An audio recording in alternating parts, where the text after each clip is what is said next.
തിരുവനന്തപുരം ജില്ലയിൽ തിരുമലയ്ക്ക് സമീപം സ്ഥിതി ചെയ്യുന്ന പ്രസിദ്ധമായ ക്ഷേത്രമാണ് തൃച്ചക്രപുരം ശ്രീകൃഷ്ണസ്വാമി ക്ഷേത്രം.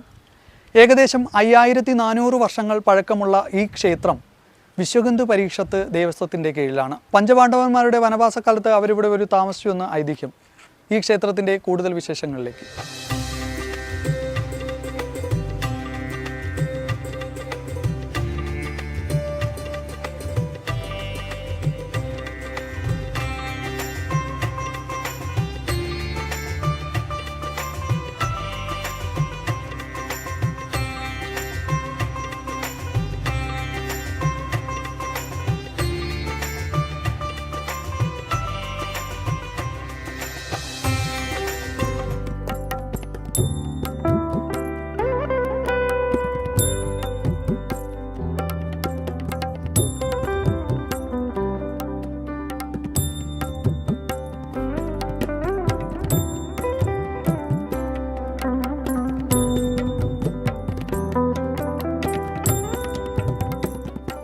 കേരളത്തിൽ പ്രാധാന്യമേറിയ ക്ഷേത്രങ്ങളിൽ ഒന്ന് 5400 വർഷത്തിൽ പരം പഴക്കമുള്ള തിരുവനന്തപുരം തിരുമലയിൽ സ്ഥിതി ചെയ്യുന്ന അതിപുരാതന ക്ഷേത്രം.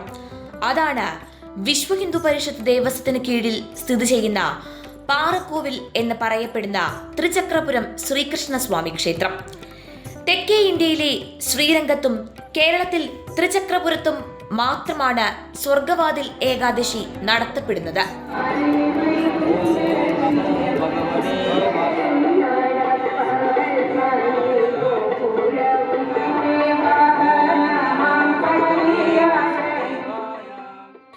ഒട്ടേറെ നല്ല അനുഭവങ്ങളാണ് ഭക്തർക്ക് ഈ ക്ഷേത്രവുമായി ബന്ധപ്പെട്ട് പങ്കുവയ്ക്കാനുള്ളത്.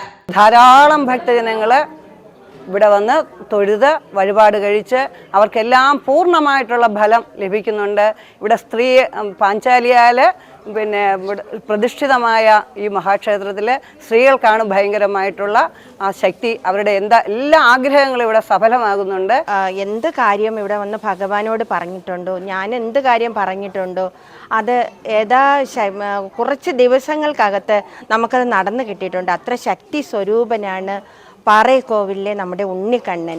ഇപ്പോഴത്തെ ഇതിൻ്റെ പുരോഗതിയൊക്കെ കണ്ടാൽ നമുക്ക് തന്നെ ഭഗവാന്റെ അനുഗ്രഹം കൊണ്ട് ഇത്രയും നല്ല നിലയിൽ എത്തിച്ചേർന്നു. ഇനിയും നല്ല നിലയിൽ ഈ അമ്പലം പ്രവർത്തിക്കണം. ഇവിടെ വരാൻ തുടങ്ങിയിട്ട് ഏകദേശം 6 വർഷമായി. സ്വർഗവാതിൽ ഏകാദശി എടുത്തിട്ട് പിന്നെ ഞാൻ ബെഡ് റിഡൻ ആയിരുന്നു, എനിക്ക് തീരെ വയ്യായിരുന്നു. പിന്നെ ഇതെടുത്തതിന് ശേഷമാണ് കുറച്ചെങ്കിലും ഒരു വ്യത്യാസം വന്നു തുടങ്ങിയത്. പിന്നെ ഈ പടികളെല്ലാം കയറാൻ ഒരാളുടെ സഹായത്തോടെ കയറാൻ പറ്റി വന്ന് എല്ലാ വർഷവും ഇത് എടുക്കുന്നുണ്ട്. ഇവിടെ ഉറക്കൊഴിയുന്നുണ്ട്. നിർജ്ജല ഏകാദശിയാണ് എടുക്കുന്നത്. മാസം തോറും ഉള്ളതും എടുക്കും. അതുകൂടാതെ സ്വർഗവാതിൽ ഏകാദശിയും എടുക്കും. മഹാഭാരത കാലഘട്ട സമയത്ത് പഞ്ചപാണ്ഡവർ അവരുടെ അജ്ഞാതവാസകാലത്ത് ഇവിടെ ഒരു ദിവസം തങ്ങുകയും ദ്രൗപദി പൂജിച്ചിരുന്ന ശ്രീകൃഷ്ണ വിഗ്രഹം ഇവിടുത്തെ മലയ്ക്കു മുകളിൽ ദ്രൗപദിയും ഭീമസേനനും ചേർന്ന് പ്രതിഷ്ഠിക്കുകയും ചെയ്തു എന്നാണ് ഇവിടുത്തെ ഐതിഹ്യം. ഈ മലയെ അങ്ങനെ ആദരപൂർവം വിളിക്കുന്ന പേരാണ് തിരുമല. അന്ന് പാണ്ഡവന്മാർ ഉപയോഗിച്ചിരുന്ന തീർത്ഥജലം ഇന്നും വറ്റാത്ത തീർത്ഥക്കുളമായി ഇവിടെ നിലനിൽക്കുന്നുണ്ട്. പത്മനാഭസ്വാമിയും തൃച്ചക്രപുരത്തെ ശ്രീകൃഷ്ണസ്വാമിയും മുഖത്തോട് മുഖം നോക്കിയിരിക്കുന്നു എന്നതും ഇവിടുത്തെ പ്രത്യേകതകളിൽ ഒന്നാണ്. ശ്രീകൃഷ്ണസ്വാമിയെ കൂടാതെ ഗണപതിയും സ്വയംഭൂവായ വനശാസ്താവിന്റെ പ്രതിഷ്ഠയുമാണ് ഇവിടെയുള്ളത്. വളരെയേറെ പ്രകൃതിയോട് ഇണങ്ങി നിൽക്കുന്ന ഈ ക്ഷേത്രം ഒരു സ്ത്രീയാൽ പ്രതിഷ്ഠിക്കപ്പെട്ട ക്ഷേത്രം എന്ന നിലയിലും പ്രാധാന്യം ഏറെ അർഹിക്കുന്ന ഒന്നാണ്. അപ്പോൾ നമ്മളെ സംബന്ധിച്ചിടത്തോളം ഇത് വളരെയേറെ പ്രാധാന്യമുള്ള ക്ഷേത്രമാണ്. ഈ ക്ഷേത്രത്തിൽ 3 പ്രതിഷ്ഠകളാണുള്ളത്. ഒന്ന് ഭഗവാന്റെ പ്രതിഷ്ഠ, അതുകൂടാതെ ഗണപതി ഭഗവാന്റെ പ്രതിഷ്ഠ, പിന്നെ ഏറ്റവും പ്രാധാന്യം ഒരു പ്രതിഷ്ഠ സ്വയംഭൂവായ വനശാസ്താവിൻ്റെ പ്രതിഷ്ഠയും ഇവിടെ നമുക്ക് കാണാൻ സാധിക്കും. അത് സ്വയംഭൂവാണ്.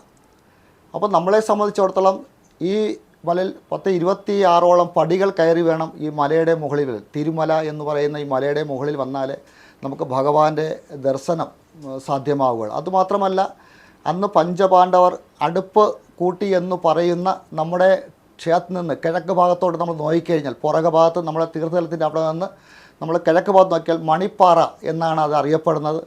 ആ പാറയുടെ മുകളിൽ കയറിക്കഴിഞ്ഞാൽ ആ പാറയിൽ തട്ടിക്കഴിഞ്ഞാൽ മണിശബ്ദം കേൾക്കും. അങ്ങനെയാണ് മണിപ്പാറ എന്ന് പറയപ്പെടുന്നത്. അനുഭവത്തിൽ ഇവിടെ ധാരാളം ആളുകൾ, ധാരാളം അമ്മമാർ, സഹോദരിമാർ ഇവിടെ അവരുടെ ദുഃഖങ്ങളിലൂടെ വന്ന് ക്ഷേത്രത്തിൽ വന്ന് ഭഗവാനോട് പറയുമ്പോൾ ആ പ്രശ്നങ്ങൾക്കെല്ലാം തന്നെ അവർക്ക് ഉടൻ തന്നെ പരിഹാരം ഉണ്ടാകാറുണ്ട്. അത്രത്തോളം വളരെയധികം പ്രാധാന്യമുള്ള, സ്ത്രീകൾ പ്രാർത്ഥിച്ചാൽ ഏറ്റവും കൂടുതൽ ഫലം കിട്ടുന്ന ഒരു ക്ഷേത്രമാണ് ഈ തിരുമലയുള്ള ഈ പാറക്കോവിൽ എന്ന് പറയുന്ന ക്ഷേത്രം. ഈ ക്ഷേത്രത്തിൻ്റെ ഇപ്പോൾ പുനരുദ്ധാരണ പ്രവർത്തനങ്ങൾ മാർത്താണ്ഡവർമ്മ മഹാരാജാവ് പുനരുദ്ധാരണ പ്രവർത്തനങ്ങൾ നടത്തിയതിന് ശേഷം ഈ അടുത്ത കാലത്താണ് വീണ്ടും ഈ ഭരണസമിതിയാണ് പുനരുദ്ധാരണ പ്രവർത്തനങ്ങൾ ഇപ്പോൾ നടത്തിയത്. അതിനുശേഷം ഈ ക്ഷേത്രത്തിൻ്റെ വനശാസ്താവിൻ്റെ അവിടെയുള്ള നവീകരണ പ്രവർത്തനങ്ങൾ, അതുപോലെ തന്നെ ക്ഷേത്രത്തിന് സ്വന്തമായിട്ടുള്ള ഒരു മണ്ഡപം എന്ന് പറഞ്ഞാൽ ആധ്യാത്മിക പ്രഭാഷണങ്ങളൊക്കെ നടത്തുന്നതിലേക്ക് വേണ്ടി ഒരു സ്റ്റേജ് പോലുള്ളൊരു മണ്ഡപം, അതെല്ലാം തന്നെ ഈ ക്ഷേത്രത്തിൽ ഇന്ന് ഇവിടെ ചെയ്തു കഴിഞ്ഞു. ഇവിടുത്തെ പ്രത്യേക പൂജകൾ കാരണം തന്നെ അനവധി പേർക്ക് സന്താന വിഷയങ്ങൾക്കും ഇവിടെ വെച്ച് സ്വർഗ്ഗവാതിൽ ഏകാദശി എടുത്ത ഒരു വ്യക്തിക്ക് അടുത്ത വർഷം സ്വർഗ്ഗവാതിൽ ഏകാദശിയുടെ അന്നൊരു കുട്ടി ജനിച്ചൊരു ചരിത്രമുണ്ട്. പക്ഷേ അദ്ദേഹം ഇന്ന് അഹോബിലം എന്ന് പറഞ്ഞ സ്ഥലത്ത് പോയിരിക്കുകയാണ്, അല്ലെങ്കിൽ പരിചയപ്പെടുത്താമായിരുന്നു. ഇവിടെ വ്രതം എടുത്ത ശേഷം അടുത്ത വർഷം അതേ ദിവസം, ഏകാദശി ദിവസം തന്നെയാണ്, സ്വർഗ്ഗവാതിൽ ഏകാദശി ദിവസം ഒരു കുട്ടിക്ക് ജന്മം കൊടുത്തു. അത് അവരുടെ ജീവിതത്തിൽ 8 വർഷത്തിന് ശേഷം കിട്ടിയ ആദ്യത്തെ സന്താനമായിരുന്നു. അടുത്ത കാലത്ത് ഒരു 1.5 വർഷത്തിനകത്ത് ഇങ്ങോട്ട് വെച്ചിട്ടുള്ളൊരു കാര്യം പറയാനുണ്ടെങ്കിൽ, ഞാനൊരു തബലിസ്റ്റാണ്. എൻ്റെ കൂടെ മൃദംഗം വായിക്കുന്ന ഒരു സീനിയറായിട്ടുള്ളൊരു ചേട്ടൻ, അദ്ദേഹത്തിന് ഒരു 60 വയസ്സോളം ആകുന്നുണ്ട്. അദ്ദേഹത്തിന് കുട്ടികളില്ല, വർഷങ്ങളായിട്ട് ചികിത്സയിലായിരുന്നു.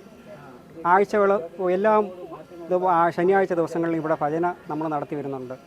അതിൽ ഇദ്ദേഹം 1 വർഷത്തോളം വരുന്ന ഭജനയ്ക്ക് ഇരിക്കുകയും എൻ്റെ കൂടെ ഇരുന്ന് ഇവിടെ ക്ഷേത്രത്തിൽ സന്താനഗോപാല അർച്ചന ചെയ്തു വരികയും ചെയ്തു.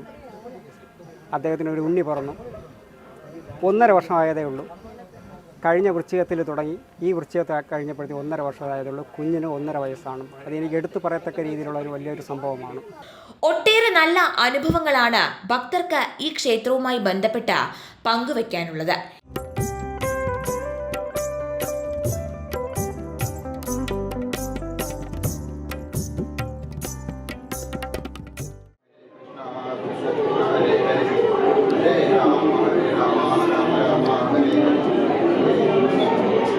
ഇവിടുത്തെ കൃഷ്ണനെ മനസ്സുരുകി പ്രാർത്ഥിച്ചാൽ ഞൊടിയിടയിൽ ഏതു മുടങ്ങിക്കിടക്കുന്ന കാര്യങ്ങളും സാധിക്കും എന്നാണ് ഭക്തർ പറയുന്നത്.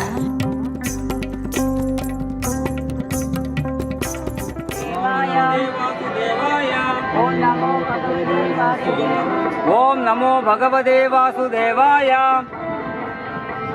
ഓം നമോ ഭഗവതേ വാസുദേവായ. വളരെ ഭക്തിയോടുകൂടിയും ഒരു വലിയൊരു ഡിസിപ്ലിൻ്റെ, എൻ്റെ ജീവിതത്തിൻ്റെ ഒരു ഡിസിപ്ലിൻ്റെ ഭാഗമായി തന്നെയാണ് ഞാൻ ഏകാദശി ഉൾക്കൊള്ളുന്നത്. അതുപോലെ ചെയ്യാൻ പറ്റുന്നു, മുടക്കമില്ലാതെ എന്നുള്ളതാണ് ഇതിലെ ഏറ്റവും വലിയ അനുഗ്രഹം. സമയം കിട്ടുമ്പോഴൊക്കെ വരാറുണ്ട്.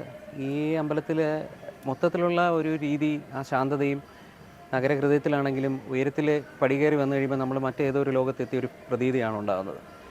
അതുപോലെ ഇവിടുത്തെ കൃഷ്ണനെ പ്രാർത്ഥിച്ചു കഴിഞ്ഞാൽ പല പല കാര്യങ്ങളും എനിക്ക് ഞൊടിയിടയിൽ സാധിച്ച് കിട്ടിയ അനുഭവങ്ങളാണുള്ളത്. തിരുവനന്തപുരം സ്വദേശിനിയായ എനിക്ക് വളരെയധികം അനുഗ്രഹമാണ് സത്യം പറഞ്ഞാൽ. എല്ലാ കൊല്ലവും സ്വർഗ്ഗവാതിൽ ഏകാദശി ഈ ക്ഷേത്രത്തിൽ വെച്ച് തന്നെ എനിക്ക് അനുഷ്ഠിക്കാൻ സാധിക്കുന്നത്. കുടുംബകലഹം മാറാനും സന്താനലബ്ധിക്കും എല്ലാം പ്രധാനപ്പെട്ട ഇടമാണ് ഈ ക്ഷേത്രം.